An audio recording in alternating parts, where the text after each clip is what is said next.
ఇది శాసన మండలిలో ప్రజా గొంతుక అంటే నేను ఎమ్మెల్సీగా గెలిచి ఏడాది కాలం పూర్తయింది.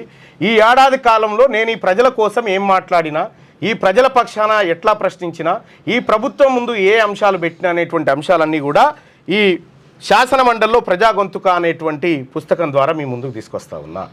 ఇది నేను చేసినటువంటి ఏడాది పరిపాలనకు ఎమ్మెల్సీగా, గ్రాడ్యుయేట్ ఎమ్మెల్సీగా నేను చేసినటువంటి పనికి ఏడాదిలో నేను చేసినటువంటిది ప్రతిదీ అక్షర రూపంగా మీ ముందుకు తీసుకొస్తా ఉన్నాం. ఈ బుక్ను రిలీజ్ చేయడానికి ఆడపడుచులనే ఎందుకు ఎంచుకున్నారు అనేటువంటి అంశాన్ని ఏది పెట్టుకున్నామంటే, వీళ్ళని మించి ఇక్కడ కులానికి ఒకరు ఉన్నాం బీసీలలో, కానీ ఒకటైతే మా ఆత్మగౌరవం అంతా ఇందులో దాగి ఉంది. మా ఆత్మగౌరవం అనేది మా ఆడబిడ్డల్లో ఉంటుంది కాబట్టి ఆడబిడ్డలే నా కార్యక్రమానికి చీఫ్ గెస్ట్గా పిలుచుకొని ఇవాళ ఈ కార్యక్రమాన్ని, ఈ పుస్తకావిష్కరణ కార్యక్రమాన్ని చేపట్టినాం. సో ఈ తెలంగాణ రాష్ట్రంలో బీసీల రాజ్యం ఈ ఆడపడుచుల ద్వారానే రాబోతా ఉంది.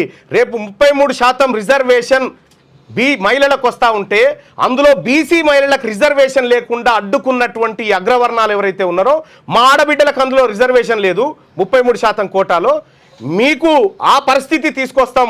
మా రాజ్యం మాకు వచ్చిన తర్వాత మా ఆడబిడ్డలు ఎమ్మెల్యేలు అవుతారు, మా ఆడబిడ్డలు ఎంపీలు అవుతారు, మా ఆడబిడ్డలు గర్జించే శక్తులుగా మారుతారు. అందుకోసం ఈ వీరన్ వనితలతోటే ఈ పుస్తకావిష్కరణ జరిగింది. థ్యాంక్ యూ సో మచ్ అందరికీ. అక్క థ్యాంక్ యూ, వచ్చిన వాళ్ళందరికీ రండి అక్క.